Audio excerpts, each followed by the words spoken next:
स्वागत है आपका हमारे यूट्यूब चैनल मॉक जंक्शन में। आज हम एसएससी एमटीएस के लिए जीके का प्रैक्टिस सेट 6 करेंगे। ये सारे क्वेश्चन प्रीवियस ईयर क्वेश्चन पे बेस्ड है और कई बार हमारे एग्ज़ाम में पूछे जा चुके हैं और आने वाले एग्ज़ाम में भी इन सारे क्वेश्चंस के बहुत ज़्यादा चांस है कि वो एग्ज़ाम में आ सकते हैं। तो वीडियो में बने रहिए और देखिए आपके कितने क्वेश्चन सही होते हैं। वीडियो शुरू करने से पहले आप हमारे चैनल मॉक जंक्शन को लाइक करें, सब्सक्राइब करें और सपोर्ट करें। चलिए वीडियो को शुरू करते हैं। हमारा पहला सवाल है, किस मुग़ल सम्राट ने दीन ए इलाही की शुरुआत की थी? किस मुग़ल सम्राट ने दीन ए इलाही की शुरुआत की थी? हमारे ऑप्शंस है बाबर, अकबर, जहांगीर और औरंगजेब। तो बताइए इसका राइट आंसर क्या होगा? इसका राइट आंसर होगा अकबर, ऑप्शन बी। इसका राइट आंसर होगा अकबर, ऑप्शन बी। 1582 में दीन ए इलाही की स्थापना धार्मिक सहिष्णुता को बढ़ावा देने के लिए अकबर ने की थी। 1582 में अकबर द्वारा ये शुरू किया गया था, एक धार्मिक आंदोलन था। इसमें क्या था? इसका उद्देश्य था कि विभिन्न धर्मों के सिद्धांत को मिलाकर एक नया विश्वास बनाना था। जैसे उसमें सुलह कुल एक वर्ड यूज हुआ था, सुलह कुल, जिसका मतलब सभी के लिए शांति। इस सिद्धांत पे जोर दिया गया था। दीन इलाही का मतलब क्या होता है? दीन इलाही का मतलब, दीन इलाही में ये था कि सूर्य की पूजा, गाय के मांस पर प्रतिबंध और पारसियों की पवित्र अग्नि की पूजा भी शामिल की गई थी। और इसमें एक वर्ड का यूज़ किया गया था, सुलह कुल, मतलब सभी के लिए शांति। ये एक धार्मिक आंदोलन टाइप का था। तो चलिए आगे बढ़ते हैं, नेक्स्ट क्वेश्चन को देखते हैं। हमारा नेक्स्ट क्वेश्चन है, नटराज की मूर्ति किस देवता से संबंधित है? नटराज की मूर्ति किस देवता से संबंधित है? हमारे ऑप्शन है विष्णु, ब्रह्मा, शिव और गणेश। तो बताइए इसका राइट आंसर क्या होगा? इसका राइट आंसर होगा शिव। इसका राइट आंसर होगा ऑप्शन सी, शिव। नटराज की मूर्ति भगवान शिव के तांडव रूप से समर्पित है, जो सृष्टि और विनाश दोनों का प्रतीक है। ब्रह्मांडीय नर्तक के रूप में यह प्रकट है। नटराज का अर्थ ही होता है नृत्य का देवता। नटराज का अर्थ होता है नृत्य का देवता और नटराज की मूर्ति भगवान शिव से समर्पित है। चलिए आगे बढ़ते हैं, नेक्स्ट क्वेश्चन को देखते हैं। वायनाड किस प्रकार की मिट्टी है के लिए प्रसिद्ध है? वायनाड किस प्रकार की मिट्टी के लिए प्रसिद्ध है? हमारे ऑप्शंस है काली मिट्टी, लाल मिट्टी, लेटराइट मिट्टी और जलोढ़ मिट्टी। तो बताइए इसका राइट आंसर क्या होगा? इसका राइट आंसर होगा लेटराइट मिट्टी। इसका राइट आंसर होगा ऑप्शन सी, लेटराइट मिट्टी। वायनाड क्षेत्र में लेटराइट मिट्टी पाई जाती है, जो धान और मसालों की खेती के लिए उपयुक्त है। वायनाड एक जिला है। वायनाड जिला लेटराइट, भूरी जलोढ़ और वन दोमट नदी जलोढ़ मिट्टी आदि इसमें पाई जाती है। वायनाड की मिट्टी थोड़ा अम्लीय होती है। क्या होती है? थोड़ा एसिडिक होती है, पीएच होता है और यह भूरी हाइड्रोफोबिक मिट्टी होती है। और जो है लहरदार स्थलाकृति के बीच पाई जाती है। कहाँ पाई जाती है? लहरदार स्थलाकृति के बीच। लहरदार स्थलाकृति के बीच। चलिए आगे बढ़ते हैं और नेक्स्ट क्वेश्चन को देखते हैं। भारत का पहला गवर्नर जनरल कौन था? भारत का पहला गवर्नर जनरल कौन था? हमारे ऑप्शंस हैं Warren Hasting, Lord Canning, Lord Mountbatten, William Bentinck. तो बताइए इसका राइट आंसर क्या होगा? इसका राइट आंसर होगा वॉरेन हेस्टिंग। इसका राइट आंसर होगा Warren Hasting, option number A. Warren Hasting 1773 में भारत के पहले गवर्नर जनरल बने। चलिए आगे बढ़ते हैं और नेक्स्ट क्वेश्चन को देखते हैं। आप कमेंट में ज़रूर बताइए कि आपने कितने क्वेश्चन सही किए हैं। चलिए आगे बढ़ते हैं। भारत का कौन सा राज्य सबसे पहले पूर्ण रूप से साक्षर बना? भारत का कौन सा राज्य सबसे पहले पूर्ण रूप से साक्षर बना? हमारे ऑप्शन है तमिलनाडु, केरल, कर्नाटक और गोवा। बताइए इसका राइट आंसर क्या होगा? इसका राइट आंसर होगा केरल। यहाँ पे जो प्रिंट है इसमें लिखा हुआ है कि केरल 1991 में भारत का पहला पूर्ण राज्य साक्षर बना, जिसका आंसर है केरल। लेकिन अब के टाइम में मिजोरम जो है, अब के टाइम में प्रेजेंट में मिजोरम जो है भारत का पहला पूर्व साक्षर राज्य बना है। सबसे ज़्यादा साक्षरता की दर अभी मिजोरम में है। चलिए आगे बढ़ते हैं, नेक्स्ट क्वेश्चन को देखते हैं। संविधान सभा की प्रारूप समिति के अध्यक्ष कौन थे? संविधान सभा के प्रारूप समिति के अध्यक्ष कौन थे? हमारे ऑप्शंस है राजेंद्र प्रसाद, जवाहरलाल नेहरू, बी.आर. अम्बेडकर और सरदार पटेल। बताइए इसका राइट आंसर क्या होगा? इसका राइट आंसर होगा डॉक्टर बी.आर. अम्बेडकर। इसका राइट आंसर होगा option C, B R. Ambedkar. Doctor B R. Ambedkar संविधान सभा की प्रारूप समिति के अध्यक्ष थे। 29 अगस्त 1947 को संविधान सभा में डॉक्टर बी.आर. अम्बेडकर की अध्यक्षता में एक प्रारूप समिति का गठन हुआ था और इसका कार्य था भारत के संविधान के लिए एक मसौदा तैयार करना। Doctor B R. अम्बेडकर को संविधान का जनक और वास्तुकार भी कहा जाता है। Doctor B R. अम्बेडकर को संविधान का जनक और वास्तुकार भी कहा जाता है। चलिए आगे बढ़ते हैं और नेक्स्ट क्वेश्चन को देखते हैं। राउफ नृत्य किस राज्य से संबंधित है? राउफ नृत्य किस राज्य से संबंधित है? हमारे ऑप्शंस है असम, राजस्थान, जम्मू कश्मीर और पंजाब। बताइए इसका राइट आंसर क्या होगा? इसका राइट आंसर होगा जम्मू एंड कश्मीर। इसका राइट आंसर होगा ऑप्शन सी, जम्मू और कश्मीर। राउफ कश्मीर का पारंपरिक लोक नृत्य है जो विशेषकर त्योहार पर महिलाओं द्वारा किया जाता है। जो विशेषकर त्योहारों पर महिलाओं द्वारा किया जाता है। चलिए आगे बढ़ते हैं, नेक्स्ट क्वेश्चन को देखते हैं। 1857 की क्रांति में बहादुर शाह जफर को किसने दिल्ली का सम्राट घोषित किया था? 1857 की क्रांति में बहादुर शाह जफर को किसने दिल्ली का सम्राट घोषित किया था? हमारे ऑप्शन है झांसी की रानी, नाना साहब, बख्त खान और तात्या टोपे। तो बताइए इसका राइट आंसर क्या होगा? इसका राइट आंसर होगा बख्त खान। इसका राइट आंसर होगा ऑप्शन सी, बख्त खान। 1857 की क्रांति में बख्त खान ने बहादुर शाह जफर को दिल्ली का सम्राट घोषित किया और उसका नेतृत्व स्वीकार किया। चलिए आगे बढ़ते हैं और नेक्स्ट क्वेश्चन को देखते हैं। हमारा नेक्स्ट क्वेश्चन है, भारत में कौन सी मिट्टी को रेगुर मिट्टी कहा जाता है? भारत में कौन सी मिट्टी को रेगुर मिट्टी कहा जाता है? हमारे ऑप्शन है लाल मिट्टी, जलोढ़ मिट्टी, काली मिट्टी और पीली मिट्टी। तो बताइए इसका राइट आंसर क्या होगा? इसका राइट आंसर होगा काली मिट्टी। इसका राइट आंसर होगा ऑप्शन सी, काली मिट्टी। काली मिट्टी को रेगूर कहा जाता है और यह कपास की खेती के लिए उपयुक्त है। कपास मतलब रुई। ये कपास की खेती के लिए उपयुक्त है। तो रेगुर मिट्टी किसकी खेती के लिए उपयुक्त है? कपास की खेती के लिए। चलिए आगे बढ़ते हैं और नेक्स्ट क्वेश्चन को देखते हैं। ताम्रपात्र का ऐतिहासिक महत्व क्या है? ताम्रपात्र का ऐतिहासिक महत्व क्या है? हमारे ऑप्शन है मुद्रा के रूप में, दास व्यापार के रूप में, दान और अनुदान के रिकॉर्ड में और युद्ध की घोषणा में। तो बताइए इसका राइट आंसर क्या होगा? इसका राइट आंसर होगा दान और अनुदान के रिकॉर्ड में, ऑप्शन नंबर सी। इसका राइट आंसर होगा दान और अनुदान के रिकॉर्ड में। प्राचीन भारत में ताम्रपात्रों का उपयोग भूमि अनुदान एवं दान की घोषणा हेतु किया जाता था। इसमें क्या होता था कि तांबे की प्लेट पर खुदी हुई शिलालेख होती थी जिसमें भूमि अनुदान, दान या महत्वपूर्ण घटनाओं का विवरण किया जाता था तांबे के प्लेट पर। किस पर? तांबे के प्लेट पर। चलिए आगे बढ़ते हैं और नेक्स्ट क्वेश्चन को देखते हैं। भारत के संविधान की प्रस्तावना में धर्मनिरपेक्ष शब्द किस संशोधन में जोड़ा गया? भारत के संविधान की प्रस्तावना में धर्मनिरपेक्ष शब्द किस संशोधन में जोड़ा गया?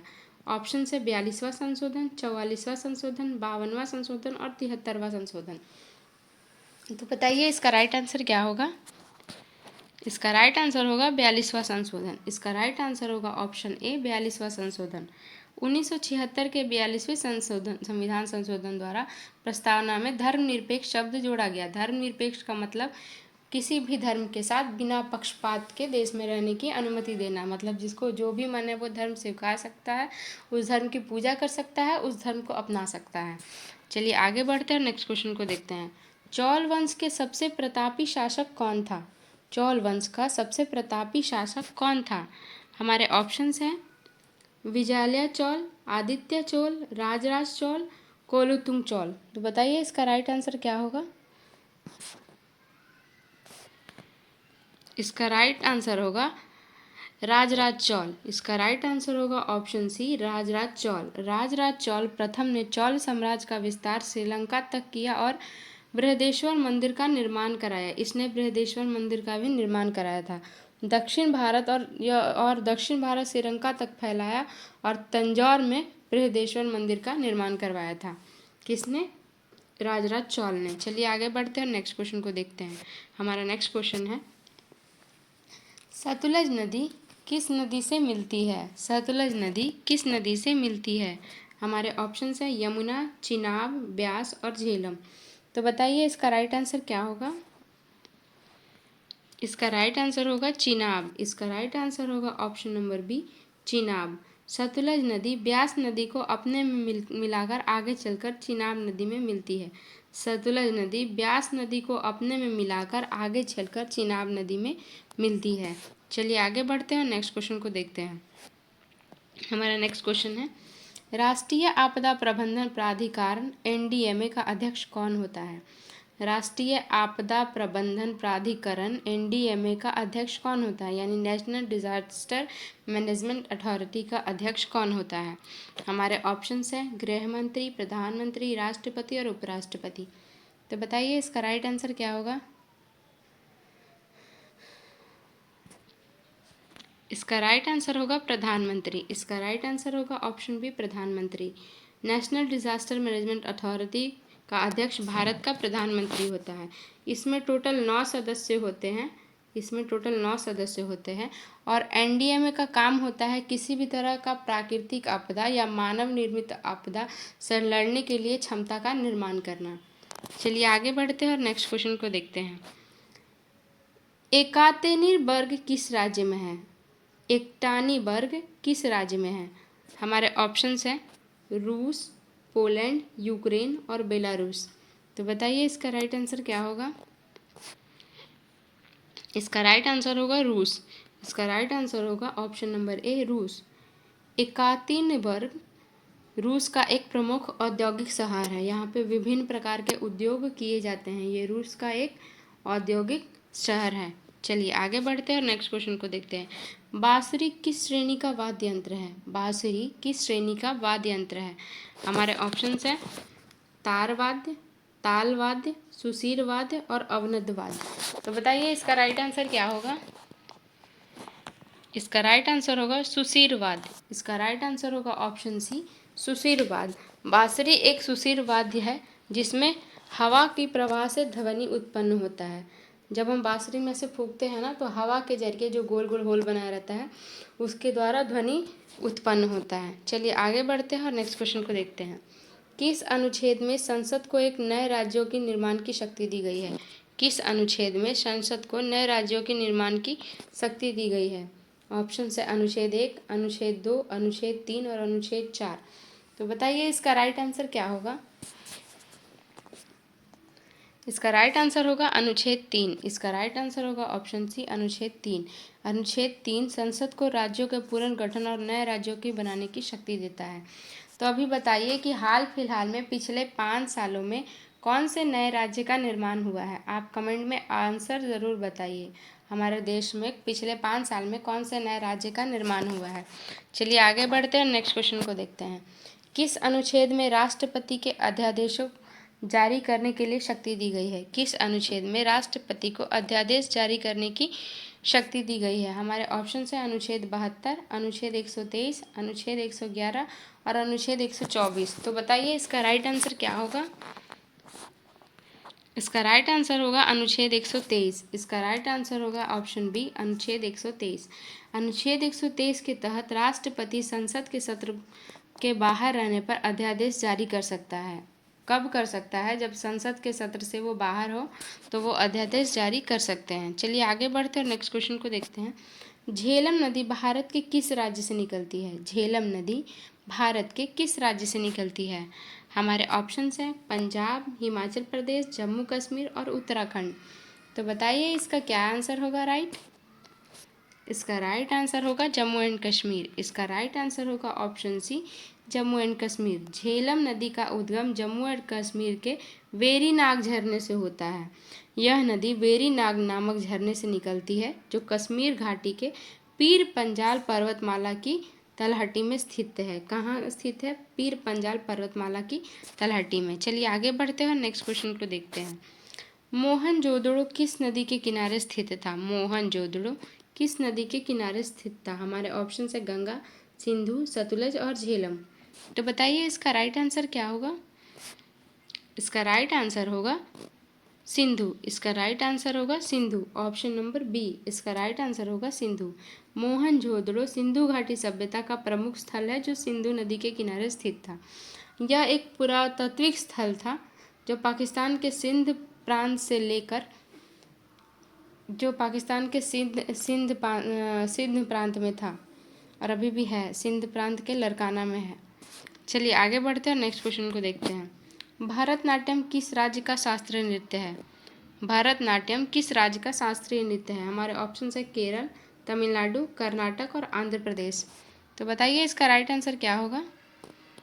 इसका राइट आंसर होगा तमिलनाडु। इसका राइट आंसर होगा option number B, Tamil Nadu. Bharatanatyam Tamil Nadu का प्रमुख शास्त्रीय नृत्य है जो मंदिरों में उत्पन्न हुआ था। जो कहाँ से उत्पन्न हुआ था?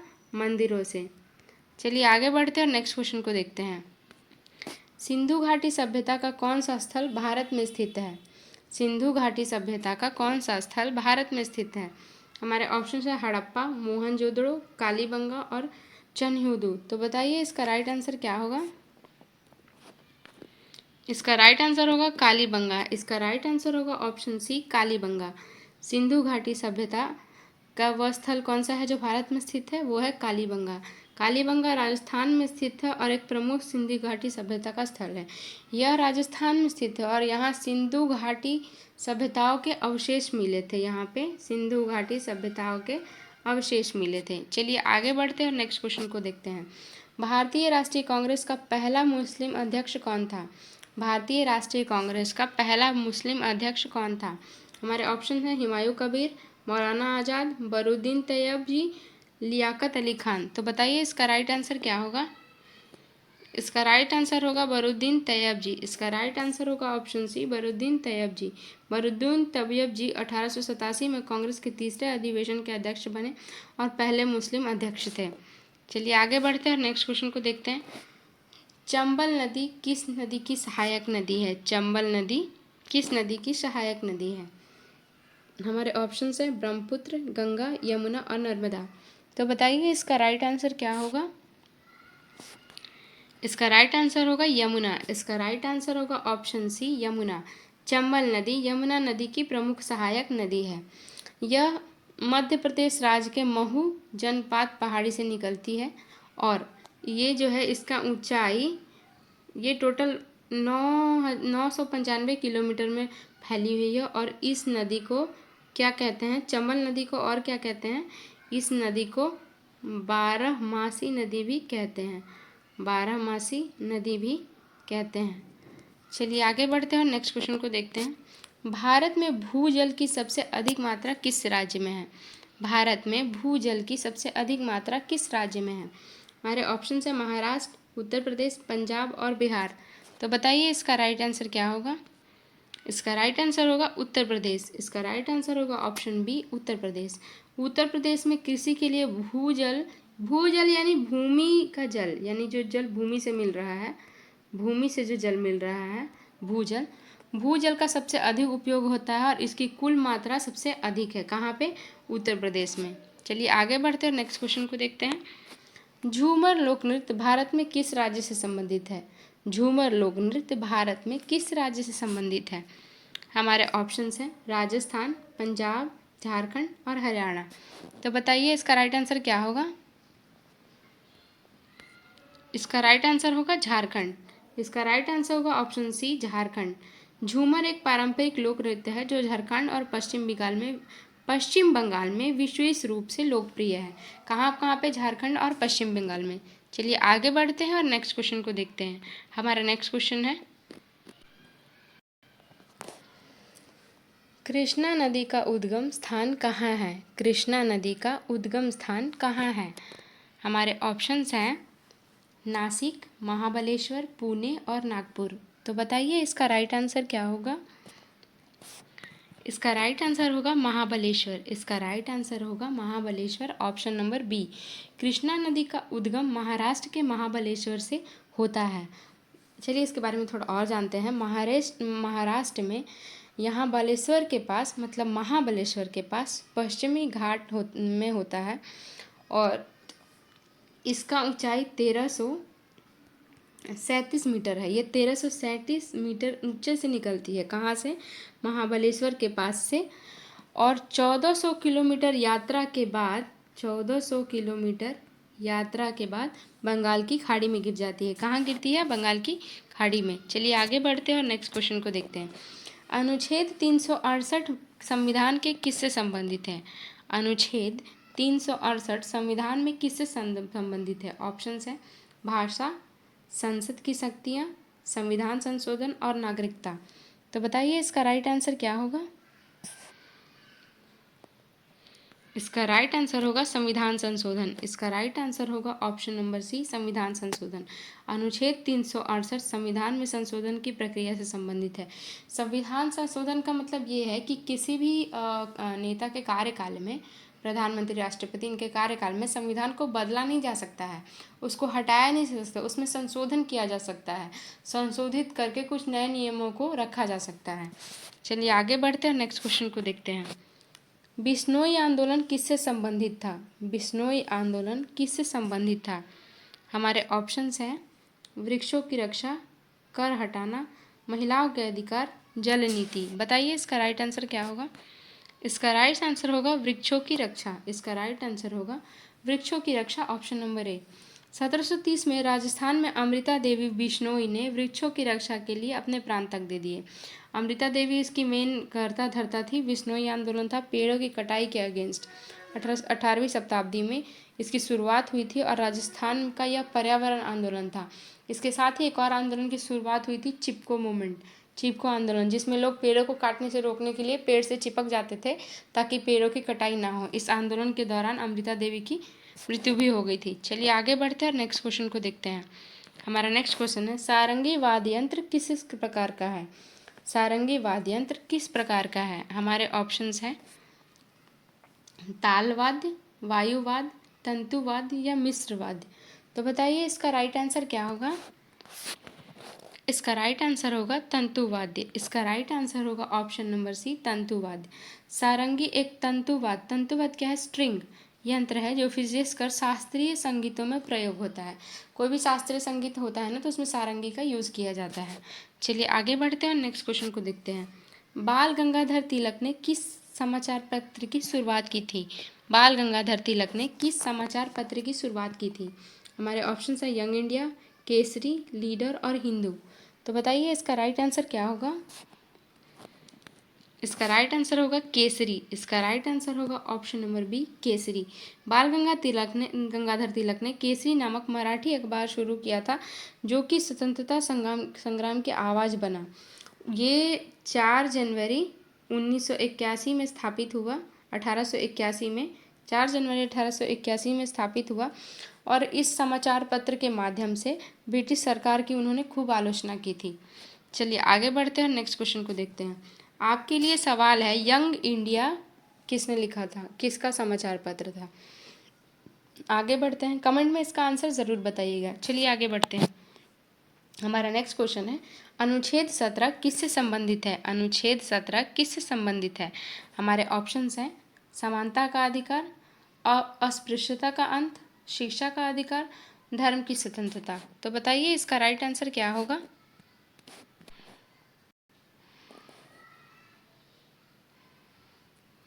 इसका राइट आंसर होगा अस्पृश्यता का अंत। इसका राइट आंसर होगा अस्पृश्यता का अंत। अनुच्छेद 17 अस्पृश्यता को समाप्त करता है और इसे अपराध मानता है। अस्पृश्यता का मतलब होता है छुआछूत। अस्पृश्यता का मतलब होता है छुआछूत। छुआछूत पहले के टाइम में लोग नीची जाति के लोगों का छुआ नहीं खाते थे। स्कूल में उनको सामान्य जो पानी का मटका रखा रहता था उनसे पानी नहीं पीने दिया जाता था, अलग बिठाया जाता था। क्लास में सारे बच्चों को साथ नहीं बिठाया जाता था। कहीं भी सभा के दौरान नीची जाति के लोगों को अलग बिठाया जाता था। तो इसी के खिलाफ एक अनुच्छेद बना, अनुच्छेद 17, जिसमें छुआछूत को अंत किया गया है। और इसके खिलाफ अगर कोई ऐसा भेदभाव करता है तो वो न्यायपालिका में भी जा सकता है। चलिए आगे बढ़ते हैं, नेक्स्ट क्वेश्चन को देखते हैं। कोल विद्रोह किस राज्य में हुआ था? कोल विद्रोह किस राज्य में हुआ था? हमारे ऑप्शंस हैं उड़ीसा, झारखंड, मध्य प्रदेश, छत्तीसगढ़। बताइए इसका राइट आंसर क्या होगा? इसका राइट आंसर होगा झारखंड। इसका राइट आंसर होगा ऑप्शन बी, झारखंड। 1831 से 32 में झारखंड क्षेत्र में कोल जनजातियों ने अंग्रेजों के खिलाफ विद्रोह किया था।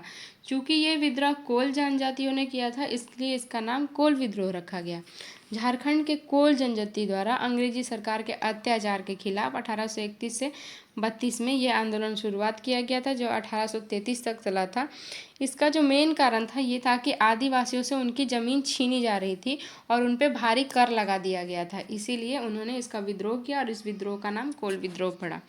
चलिए आगे बढ़ते हैं, नेक्स्ट क्वेश्चन को देखते हैं। भारतीय संविधान की प्रस्तावना में धर्मनिरपेक्ष शब्द किस संशोधन से जुड़ा हुआ है? भारतीय संविधान की प्रस्तावना में धर्मनिरपेक्ष शब्द किस संशोधन से जुड़ा हुआ है? हमारे ऑप्शन है 42वां संशोधन, 44वां संशोधन, 52वां संशोधन और 61वां संशोधन। तो बताइए इसका राइट आंसर क्या होगा? इसका राइट आंसर होगा 42वां संशोधन। इसका राइट आंसर होगा ऑप्शन नंबर ए 42वां संशोधन।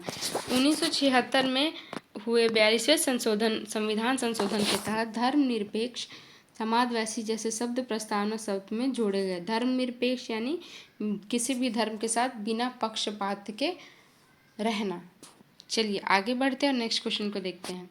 खोल वाद्य यंत्र किस राज्य से संबंधित है? खोल वाद्य यंत्र किस राज्य से संबंधित है? हमारे ऑप्शन है पंजाब, असम, उड़ीसा, पश्चिम बंगाल। तो बताइए इसका राइट आंसर क्या होगा? इसका राइट आंसर होगा असम। इसका राइट आंसर होगा ऑप्शन बी असम। खोल एक पारंपरिक ड्रम जैसा वाद्य यंत्र है। कैसा? ड्रम जैसा, जो खासकर असम के धार्मिक संगीत में प्रयोग किया जाता है। असम का जब धार्मिक संगीत गाया जाता है तो खोल वाद्य यंत्र का प्रयोग किया जाता है। चलिए आगे बढ़ते हैं और नेक्स्ट क्वेश्चन को देखते हैं। भारतीय संविधान में नागरिकों की मौलिक कर्तव्यों की सूची किस अनुच्छेद में दी गई है? भारतीय संविधान में नागरिकों की मौलिक कर्तव्यों की सूची किस अनुच्छेद में दी गई है? हमारे ऑप्शन है अनुच्छेद 32, अनुच्छेद 51A, अनुच्छेद 21 और अनुच्छेद 19। तो बताइए इसका राइट आंसर क्या होगा? इसका राइट आंसर होगा अनुच्छेद 51A। इसका राइट आंसर होगा ऑप्शन बी अनुच्छेद 51A। अनुच्छेद 51A भारत के नागरिकों के लिए 11 मौलिक कर्तव्यों का उल्लेख किया गया है। इसमें 11 फंडामेंटल ड्यूटीज़ का उल्लेख किया गया है। चलिए आगे बढ़ते हैं और नेक्स्ट क्वेश्चन को देखते हैं। कावेरी नदी भारत के किन राज्यों से होकर बहती है? कावेरी नदी भारत के किन राज्यों से होकर बहती है? हमारे ऑप्शन है कर्नाटक और तमिलनाडु, महाराष्ट्र और कर्नाटक, केरल और तमिलनाडु, ओडिशा और आंध्र प्रदेश। तो बताइए इसका राइट आंसर क्या होगा? इसका राइट आंसर होगा कर्नाटक और तमिलनाडु। इसका राइट आंसर होगा ऑप्शन ए कर्नाटक और तमिलनाडु। कावेरी नदी कर्नाटक से मिलकर तमिलनाडु को होते हुए बंगाल की खाड़ी में गिरती है। चलिए आगे बढ़ते हैं और नेक्स्ट क्वेश्चन को देखते हैं। मरुस्थलीय मृदा भारत में मुख्यतः कहाँ पाई जाती है? मरुस्थलीय मृदा भारत में मुख्यतः कहाँ पाई जाती है? हमारे ऑप्शंस हैं उत्तर प्रदेश, राजस्थान, केरल और असम। तो बताइए इसका राइट आंसर क्या होगा? इसका राइट आंसर होगा राजस्थान। इसका राइट आंसर होगा ऑप्शन बी राजस्थान। मरुस्थलीय मृदा शुष्क क्षेत्रों में पाई जाती है और राजस्थान इसका प्रमुख उदाहरण है। ये क्या होती है? रेगिस्तानी, इसको रेगिस्तानी मिट्टी भी कहते हैं। इसको रेगिस्तानी मिट्टी भी कहते हैं। इसको रेगिस्तानी मिट्टी भी कहते हैं और यह शुष्क वर्षा वाले क्षेत्रों में पाई जाती है। चलिए आगे बढ़ते हैं और नेक्स्ट क्वेश्चन को देखते हैं। विदेशी नियंत्रण अधिनियम 1878 किससे संबंधित है? इसको इंग्लिश में देखेंगे वर्नाकुलर प्रेस एक्ट। इसको इंग्लिश में देखेंगे वर्नाकुलर प्रेस एक्ट किससे संबंधित है? हिंदी में मिसप्रिंट हो गया है, ये होगा वर्नाकुलर प्रेस एक्ट, यानी वर्नाकुलर प्रेस एक्ट 1878 किससे संबंधित है? ऑप्शन है भारतीय व्यापार, प्रेस की स्वतंत्रता, शिक्षा और धार्मिक स्वतंत्रता। तो बताइए इसका आंसर क्या होगा सही? इसका राइट आंसर होगा प्रेस की स्वतंत्रता। इसका राइट आंसर होगा प्रेस की स्वतंत्रता, option number B. Lord Lytton द्वारा लागू यह अधिनियम भारतीय स्थानीय भाषा में अखबारों की स्वतंत्रता को प्रतिबंधित करता है। वर्नाकुलर एक्ट क्या था 1878 में? इस अधिनियम के तहत सरकार को किसी भी भारतीय भाषा के समाचार पत्रों को बंद करने का तथा उसका क्या था, जमानत जब्त करने का अधिकार था। मतलब किसी भी भारतीय समाचार पत्र को बंद कर सकता था और उसका जमानत प्राप्त करने का अधिकार था। चलिए आगे बढ़ते हैं और नेक्स्ट क्वेश्चन को देखते हैं। किस शासक को अजंता की गुफाओं का निर्माण कराया था? किस शासक ने अजंता की गुफाओं का निर्माण कराया था? हमारे ऑप्शन से समुद्रगुप्त, हर्यक वंश, वाकटक वंश, गुप्त वंश। तो बताइए इसका राइट आंसर क्या होगा? इसका राइट आंसर होगा वाकाटक वंश। इसका राइट आंसर होगा ऑप्शन नंबर सी वाकाटक वंश। अजंता की गुफाओं का निर्माण मुख्यतः वाकाटका राजा हरिसेन के शासनकाल में हुआ था। राजा हरिसेन के शासनकाल में अजंता की गुफाओं का निर्माण हुआ था। अजंता की गुफाएं कहाँ हैं? महाराष्ट्र में। अजंता की गुफाएं कहाँ हैं? अजंता और एलोरा की गुफाएं महाराष्ट्र में हैं। चलिए आगे बढ़ते हैं और नेक्स्ट क्वेश्चन को देखते हैं। संविधान सभा के स्थायी अध्यक्ष कौन थे? संविधान सभा के स्थायी अध्यक्ष कौन थे? हमारे ऑप्शन है राजेंद्र प्रसाद, बी.आर. अम्बेडकर, जवाहरलाल नेहरू और सच्चिदानंद सिन्हा। तो बताइए इसका राइट आंसर क्या होगा? इसका राइट आंसर होगा राजेंद्र प्रसाद। इसका राइट आंसर होगा ऑप्शन ए राजेंद्र प्रसाद। संविधान सभा के स्थायी अध्यक्ष राजेंद्र प्रसाद थे और हमारे भारत के पहले राष्ट्रपति भी डॉक्टर राजेंद्र प्रसाद ही थे। चलिए आगे बढ़ते हैं और नेक्स्ट क्वेश्चन को देखते हैं। भारत के पहले प्रधानमंत्री भी राजेंद्र प्रसाद ही थे। चलिए आगे बढ़ते हैं और नेक्स्ट क्वेश्चन को देखते हैं। कालीबंगा किस नदी के तट पर स्थित एक हड़प्पा स्थल है? कालीबंगा किस नदी के तट पर स्थित एक हड़प्पा स्थल है? ऑप्शन है गंगा, चंबल, सरस्वती और यमुना। चंबल को घगर भी कहते हैं, सरस्वती को। चलिए आगे बताइए इसका राइट आंसर क्या होगा? इसका राइट आंसर होगा सरस्वती। इसका राइट आंसर होगा सरस्वती या घग्गर। कालीबंगा राजस्थान में स्थित एक हड़प्पा स्थल है जो घग्गर यानी सरस्वती नदी के किनारे है। कहाँ पे है? घग्गर यानी चंबल नदी के सरस्वती नदी के किनारे है। चलिए आगे बढ़ते हैं और नेक्स्ट क्वेश्चन को देखते हैं। कौन सा अनुच्छेद भारतीय नागरिकों को स्वतंत्रता का अधिकार प्रदान करता है? कौन सा अनुच्छेद भारतीय नागरिकों को स्वतंत्रता का अधिकार प्रदान करता है? हमारे ऑप्शन है अनुच्छेद 19, अनुच्छेद 14, अनुच्छेद 21 और अनुच्छेद 25।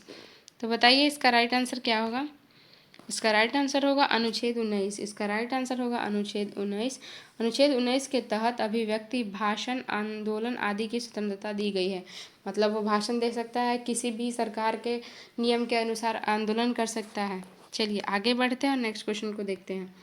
गोविंद वल्लभ पंत को भारत रत्न कब प्रदान किया गया? गोविंद वल्लभ पंत को भारत रत्न कब प्रदान किया गया? हमारे ऑप्शन है 1955, 1957, 1959 और 1961। तो बताइए इसका राइट आंसर क्या होगा? इसका राइट आंसर होगा 1957। इसका राइट आंसर होगा ऑप्शन बी 1957। गोविंद वल्लभ पंत को 1957 में भारत रत्न से सम्मानित किया गया था और तब वह भारत के गृह मंत्री थे। क्या थे? तब वह भारत के गृह मंत्री थे।